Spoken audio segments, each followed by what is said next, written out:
The message came to Earth on a cold morning in February. Every screen, every radio, every device that could receive a signal suddenly showed the same face. It was not human. The creature had silver skin stretched over a skull that was part machine and part something else. One eye glowed red, while the other was a camera lens that clicked and whirred as it focused. Metal plates covered half of its head, and wires ran from its jaw to somewhere beneath its collar. "I am Vexar 9, the creature said. Its voice sounded like grinding gears mixed with the hiss of escaping steam. "Supreme Commander of the Keithrani Empire, your planet has been selected for integration into our systems. You have one standard cycle to present your champion. If your champion defeats ours in combat, your world remains free. If not, your species becomes our property. This is not negotiable." The transmission ended. The world panicked. Marcus Cole was lifting weights in a small gym in Detroit when his phone started buzzing. He ignored it at first. He was in the middle of a set, and interruptions broke his focus. But the buzzing did not stop. It got worse. Soon every phone in the gym was ringing or vibrating or playing that emergency alert sound that made everyone's blood run cold. He set down the barbell and picked up his phone. The face of the alien filled his screen. He watched the message 3 times before his hand stopped shaking. Marcus was 32 years old. He stood 6 feet 4 inches tall and weighed 240 pounds of muscle earned through years of training. He had been a soldier once, then a cage fighter, then a trainer for other fighters. He had never lost a professional fight. 17 wins, 0 losses. But this was different. This was not about a belt or a paycheck or proving something to himself. The government came for him 2 days later. They sent 3 black SUVs to his apartment. Men in suits with earpieces knocked on his door at 6 in the morning. They were polite but firm. The president wanted to speak with him. Would he please come with them? Marcus went. The White House was chaos. People ran through hallways with tablets and folders. Phones rang constantly. Television screens showed protests in every major city on Earth. Some people held signs that said "Fight back," while others said "Surrender now." Nobody knew what to do. The president was a tired woman with gray hair and eyes that had seen too much in the past 48 hours. She shook Marcus's hand and got straight to the point. "Every military expert, every scientist, every analyst we have says the same thing," she said. "We cannot win a conventional war against these aliens. Their ships are too advanced. Their weapons would destroy us in hours, but they have offered us this chance. One fight, one champion." "And you want me," Marcus said. It was not a question. "We have studied every fighter on Earth, every soldier, every athlete, every martial artist. You are the best we have. Your reaction time is in the top fraction of a % of all humans tested. Your pain tolerance is off the charts. You have never given up in a fight, even when you were losing, even when everyone thought you were finished." Marcus remembered his last professional fight. His opponent had broken 2 of his ribs in the 2nd round. The doctors wanted to stop it. His corner wanted to throw in the towel, but Marcus had stood up and kept fighting. He won by knockout in the 5th round. "I need to know what I am fighting," he said. They showed him everything they had, which was not much. The Keithrani had appeared in human space 3 weeks ago. They had conquered over 40 planets in their home galaxy. They were cyborgs, beings that had replaced most of their organic parts with machines. They were faster than humans, stronger. They felt no pain. Their champions were their best warriors, soldiers who had fought in hundreds of battles across dozens of worlds. "Their champion is called Unit 7, one of the generals said, pointing to a blurry image on a screen. "We intercepted some of their communications. It has won 64 consecutive arena battles. It has never been damaged enough to require significant repairs." Marcus looked at the image. Unit 7 was massive, nearly 7 feet tall. Its arms were mechanical, ending in hands that could switch between fingers and weapons. Its legs were reinforced with metal. Its chest was covered in armor plating. "The fight is in 3 days," the president said. "It will take place on a neutral station the Keithrani have placed in orbit around our moon. The entire galaxy will be watching. If you win, Earth remains free. If you lose, we become slaves." "What happens to me if I lose?" Marcus asked. Nobody wanted to answer that question. Marcus agreed to fight. He did not see that he had any other choice. They flew him to a training facility somewhere in the Nevada desert. It was underground, away from the cameras and the crowds and the protesters who had gathered outside every government building in the world. Some people called him a hero, others called him a fool. He tried not to listen to any of them. The training was intense. They brought in the best fighters they could find to spar with him. They built machines that could simulate the speed and strength of a Keithrani cyborg. They studied every piece of footage they had of Unit 7 in combat, trying to find a weakness. There were no obvious weaknesses. Marcus trained 18 hours a day. He slept for 4. He ate meals designed by nutritionists to give him maximum energy and focus. He did not call his family. He did not want to hear them cry. On the second day, a woman came to see him. She was tall with dark skin and kind eyes. She said her name was Dr. Amara Akafer, and she was a neuroscientist. "I want to help you," she said. "We have developed something. A drug, a treatment, a way to push your body beyond its normal limits. It is experimental. It is dangerous, but it could give you an edge." Marcus looked at her. "What does it do?" "It removes the limiters your brain puts on your muscles. Normally, your body only uses a fraction of its full strength. This is to prevent injury. The drug unlocks everything. For a short time, you would be stronger and faster than any human has ever been. And after, there could be side effects, muscle damage, nerve damage, possibly death. We do not know for certain. It has never been tested on humans." Marcus thought about it for a long moment. "If I do not use it, what are my chances against Unit 7? Dr. Akafer did not answer, but the look in her eyes said everything. "Give me the drug," Marcus said. The night before the fight, Marcus could not sleep. He lay on his bed and stared at the ceiling. He thought about his father, who had died when Marcus was 12. He thought about his mother, who still lived in the same house where he had grown up. He thought about his younger sister, who had 2 kids of her own now. He wondered if he would ever see any of them again. At midnight, there was a knock on his door. He opened it to find a young woman standing in the hallway. She could not have been more than 25. She had red hair and freckles and tears streaming down her face. "I am sorry to bother you," she said. "I work here. I am just a technician, nobody important, but I had to tell you something." Marcus waited. "My father is dying," she said. "Cancer. He has maybe a month left. But when he heard you were fighting for Earth, he started crying. He said that no matter what happens, you are the bravest person he has ever heard of.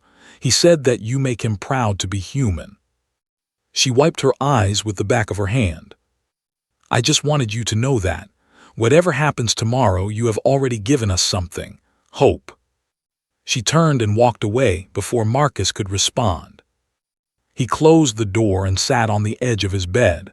For the first time since this began, he felt something other than fear. He felt determination. He felt purpose. He felt human. The morning of the fight arrived too quickly. A shuttle took Marcus from the desert to a launch facility where a sleek spacecraft waited. It was alien technology, provided by the Keithrani for transport to the station. Marcus climbed inside alone. No humans were permitted to accompany him. The flight took 2 hours. Marcus spent most of it in silence, thinking about his training, his strategy, his life. The drug Dr. Akafer had given him was in a small injector in his pocket. He was supposed to use it right before the fight began.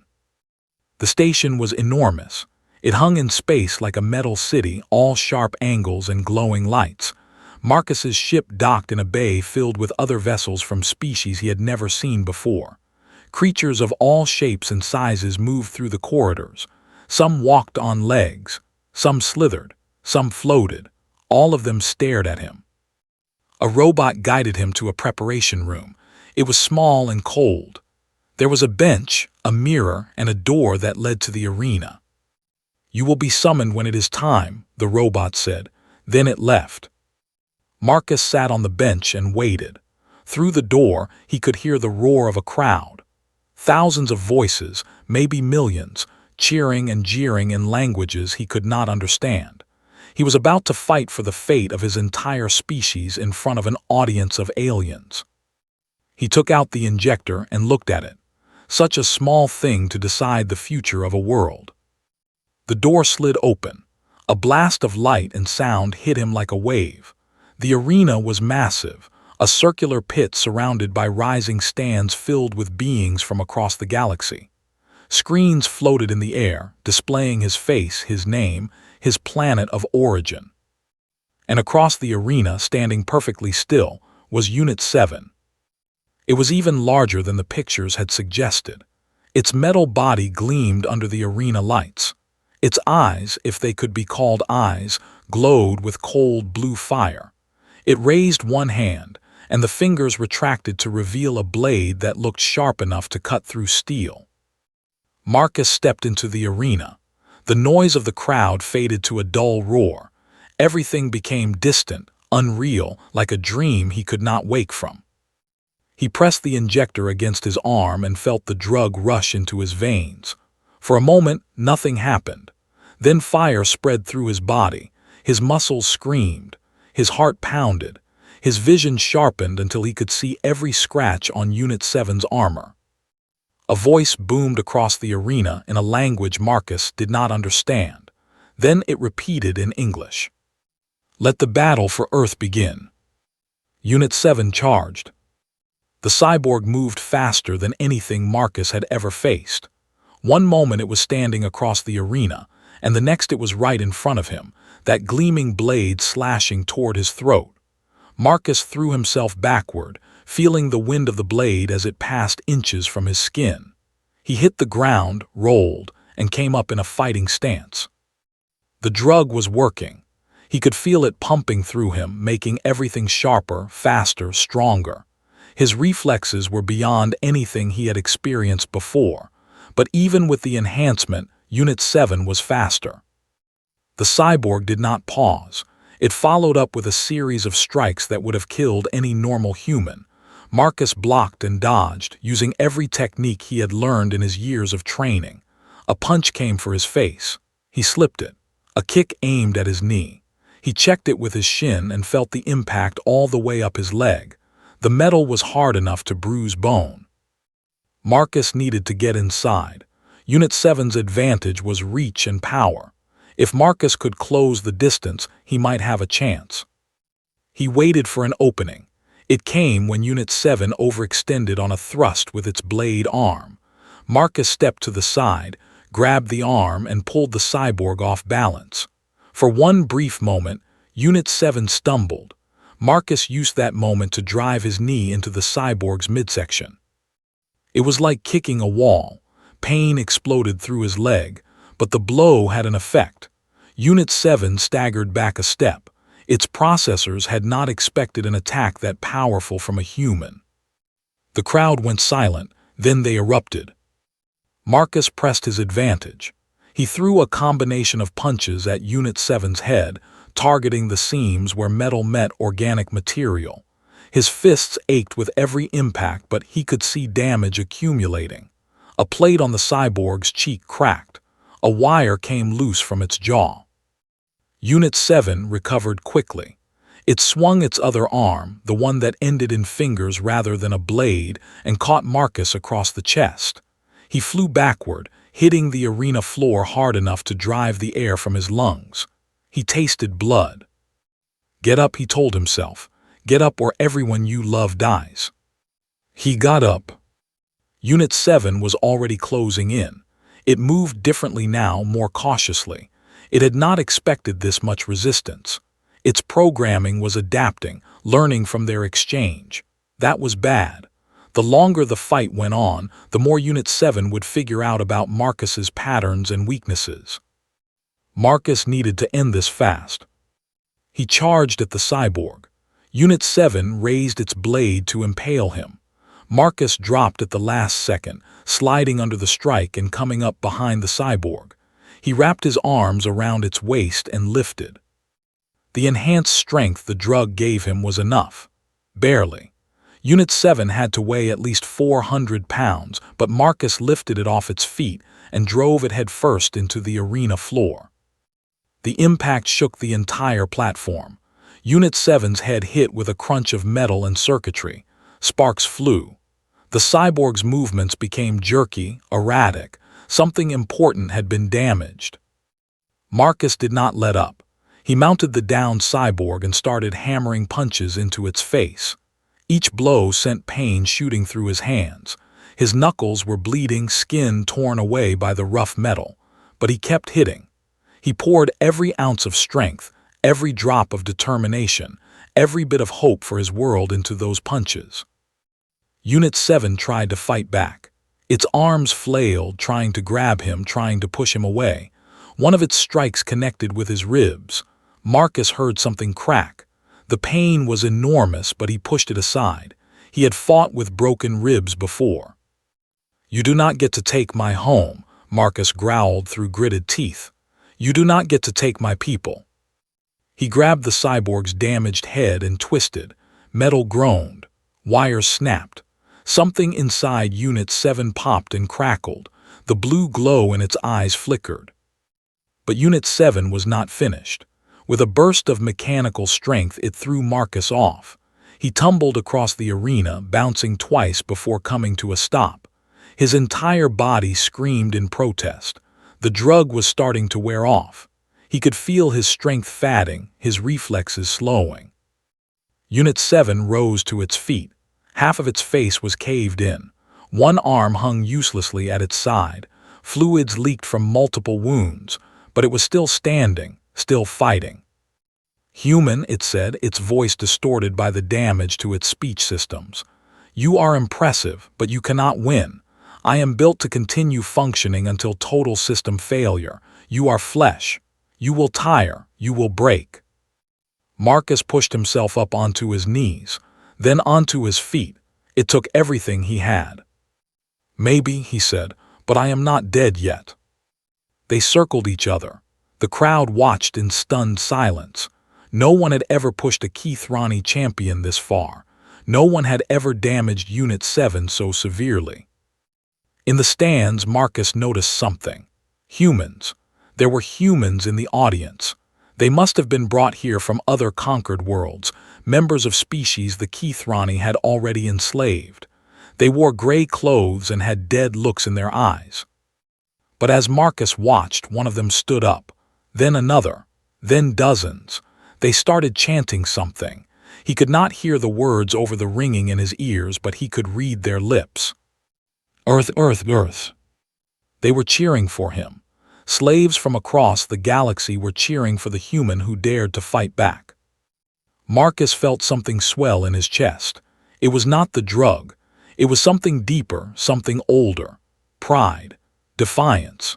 The stubborn refusal to quit that had defined humanity since the first cave dweller picked up a rock and decided to fight back against the predators of the night.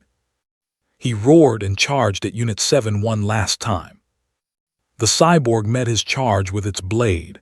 Marcus twisted at the last second, taking the strike in his shoulder instead of his heart. The blade pierced his flesh, scraping against bone, but he did not stop. He could not stop. If he stopped, he was dead. If he was dead, Earth was finished. He grabbed the blade with both hands, ignoring the way it cut into his palms, and held Unit 7 in place. The cyborg tried to pull back, but Marcus would not let go. Blood poured down his arms, dripping onto the arena floor. "This is for my father," Marcus said, slamming his forehead into Unit 7's damaged face. Metal crumpled, circuits sparked. "This is for my mother." Another headbutt. He could feel his own skull fracturing, but he did not care. "This is for every person on Earth who is counting on me." He grabbed the cyborg's head and pulled it close. Their faces were inches apart. He could see the light flickering in Unit 7's remaining eye. He could see the confusion in its processors, the inability to understand why this fragile human would not just die. And this is for humanity. Marcus drove his thumb into Unit 7's eye socket and pushed. He pushed through circuits and wires and processors. He pushed until he found something vital, something that felt like a core, and he crushed it in his fist. Unit 7 went rigid. Then it started to shake. Smoke poured from its joints. Its remaining systems overloaded, unable to function without the core Marcus had destroyed. The cyborg fell. It hit the ground with a crash that echoed through the silent arena. Marcus stood over it, swaying. His shoulder was a ruin, his hands were shredded, his ribs were broken, his skull was cracked. He was bleeding from a dozen wounds, but he was standing, and Unit 7 was not. The voice that had announced the start of the fight spoke again. This time it sounded different, uncertain. The match is concluded. The champion of Earth is victorious. For a moment nothing happened. Then the arena exploded with noise. Not just cheering, screaming, roaring. Beings from 100 different worlds were on their feet, making sounds of shock and joy and disbelief. The human slaves were crying. Some of them had torn off their gray clothes and were waving them like flags. Marcus did not care about any of that. He could barely see, barely stand. The world was going dark at the edges. He thought about the girl with the freckles, the one who had told him about her dying father. He hoped she was watching. He hoped she knew that her words had meant something. He thought about his mother, who was probably praying for him right now in that little house in Detroit. He hoped she was proud. He thought about Earth, that small blue planet spinning through the void, filled with billions of people who had no idea how close they had come to losing everything. Then his legs gave out, and Marcus Cole collapsed beside the cyborg he had killed. The last thing he heard before unconsciousness took him was the sound of his name being chanted by thousands of voices. Cole, Cole, Cole. Humanity had won. The message reached Earth 17 minutes after the fight ended. It was a simple transmission, broadcast on every frequency, received by every device capable of picking up a signal. 2 words, repeated over and over in every human language. Earth survives. The world erupted in celebration. People flooded into the streets in every city on the planet. Strangers hugged each other. Enemies forgot their grudges, if only for a moment. Church bells rang. Fireworks exploded. Car horns honked in joyous cacophony. For one brief, beautiful moment, humanity was united in something other than fear. In the White House, the president stood at her desk with tears streaming down her face. Her staff had gathered around the television, watching the footage from the arena play on a loop. Marcus Cole, battered and bloody, standing over the fallen cyborg. They would watch it 1,000 times. They would never get tired of it. "Get him back here," the president said, her voice hoarse. "I do not care what it takes. Bring that man home."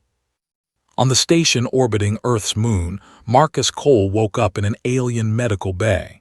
The lights were too bright.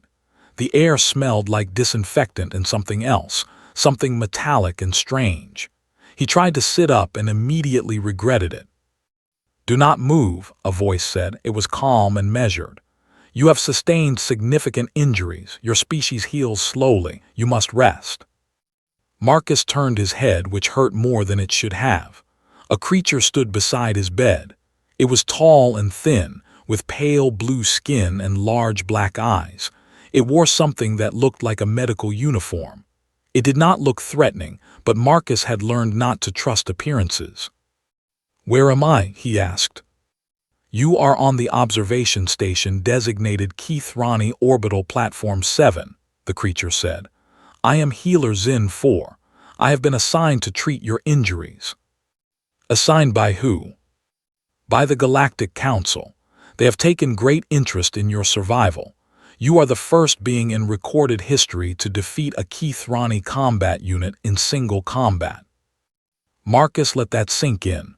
The first. In recorded history, how many civilizations had fallen because they could not do what he had done? "How bad am I?" he asked. "Your shoulder blade is fractured in 3 places. The tendons in your hands are severely damaged. 2 of your ribs are broken, 1 punctured your lung. Your skull has multiple hairline fractures. You have lost approximately 30% of your blood volume." Healer Zin 4 tilted its head. "By any reasonable medical standard, you should be dead. Your species is remarkably resilient." Marcus almost laughed. Remarkably resilient. That was one way to put it. "How long until I can go home?" "The Council wishes to speak with you first. After that, arrangements will be made for your return to Earth." Marcus closed his eyes. The Council, more aliens, more politics, more things he did not understand. All he wanted was to see his mother again, to eat a home-cooked meal, to sleep in his own bed. But he had earned this. He had fought for his world and won. If the galaxy wanted to talk to him, he would listen. The council chamber was the largest room Marcus had ever seen. It was circular, hundreds of meters across, with seats rising in tiers all the way to the distant ceiling. Every seat was filled with beings from different species, different worlds, different civilizations. Some looked vaguely humanoid. Others were so alien that Marcus could not even identify where their eyes were. He walked into the chamber with Healer Zin 4 by his side. His shoulder was in a sling. His hands were wrapped in bandages. Every step hurt, but he refused to show weakness. Not here, not in front of the galaxy. A platform rose in the center of the chamber. Marcus climbed onto it, Zin 4 helping him with the steps. He stood in the spotlight, surrounded by thousands of alien faces staring down at him. "Marcus Cole of Earth," a voice boomed. It came from everywhere at once, translated into English for his benefit. "Champion of humanity, victor over the Keithrani, you stand before the Galactic Council." Marcus said nothing. He waited. "The Keithrani Empire has been a scourge upon this galaxy for 3,000 standard cycles," the voice continued. "They have conquered 117 worlds. They have enslaved over 40 billion sentient beings. Their military has been considered unbeatable." A murmur rippled through the chamber. Marcus could not tell if it was approval or disapproval. "Today, you showed the galaxy that the Keithrani are not invincible.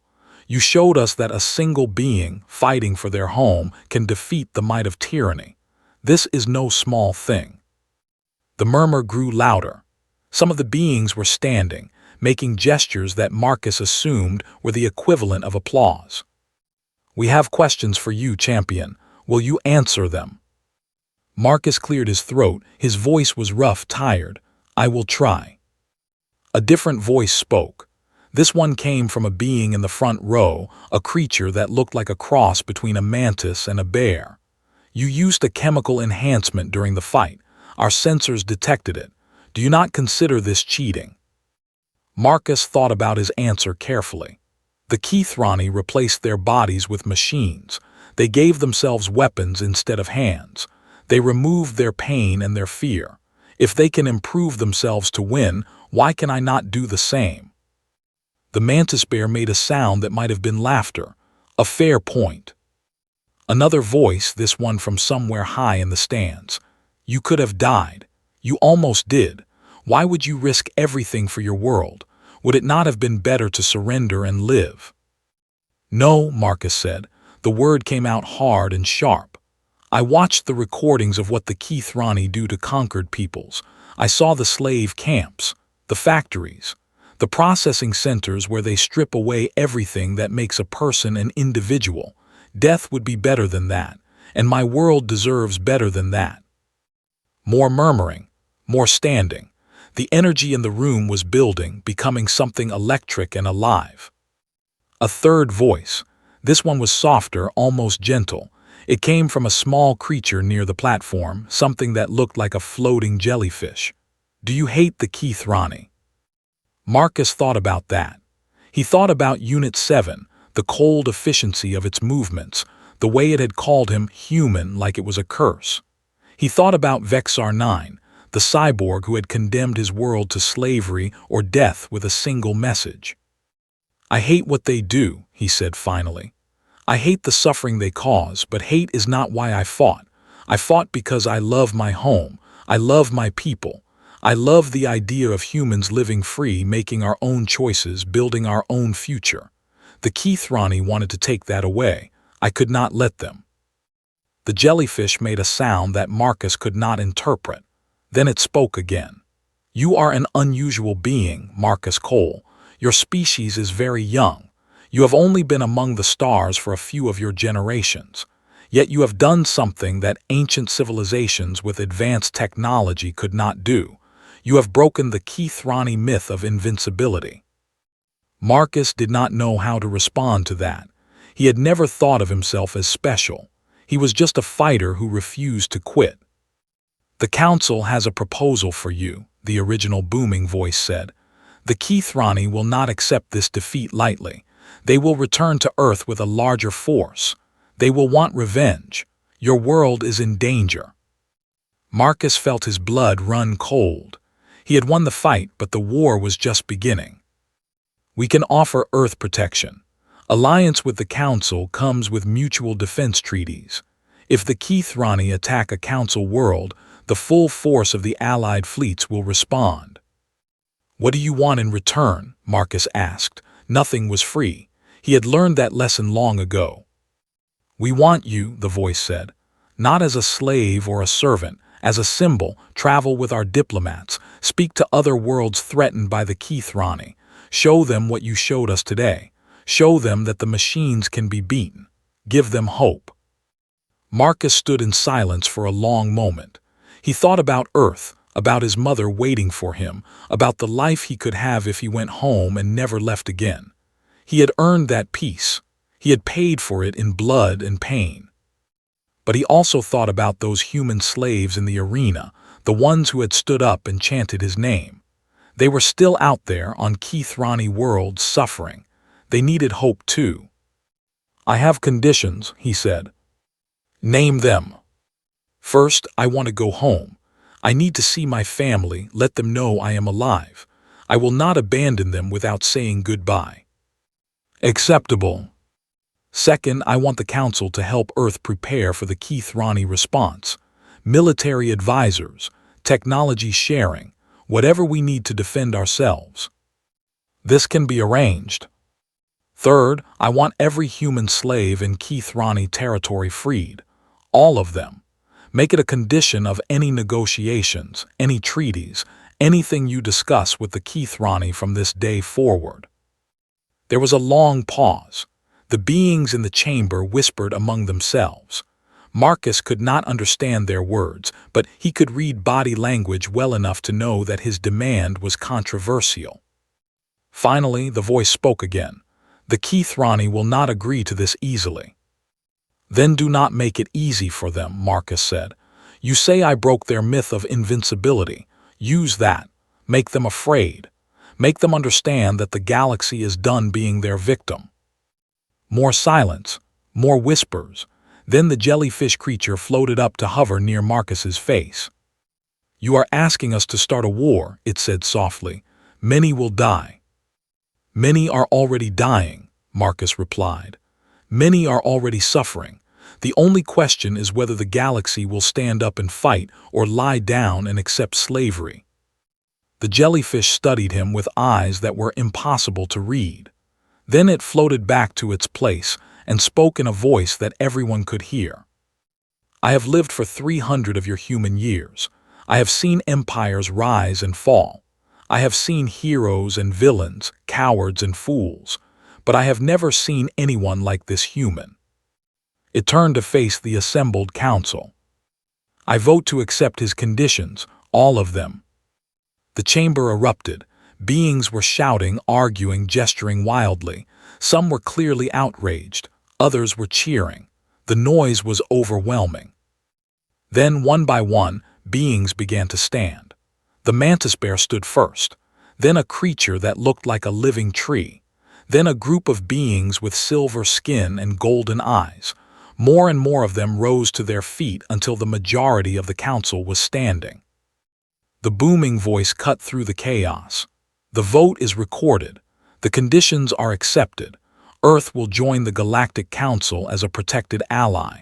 Military assistance will be provided, and the liberation of human slaves will be a priority in all future dealings with the Keithrani Empire. Marcus felt his knees go weak. He had done it. Not just won the fight, but won something bigger. A chance. A real chance for humanity and for everyone suffering under Keithrani rule. "Thank you," he said. His voice cracked. He did not care. The jellyfish floated close to him again. "Do not thank us yet, Marcus Cole. You have set something in motion that cannot be stopped. The galaxy will change because of what you did today. Whether that change is for better or worse remains to be seen." "I know," Marcus said, "but at least we get to try." The journey back to Earth took 3 days. Marcus spent most of it sleeping, letting his body heal as much as it could. Healer Zin 4 accompanied him, monitoring his condition and administering treatments that sped up his recovery. By the time the ship entered Earth's atmosphere, his shoulder was still damaged but functional, and his hands no longer screamed with pain every time he moved them.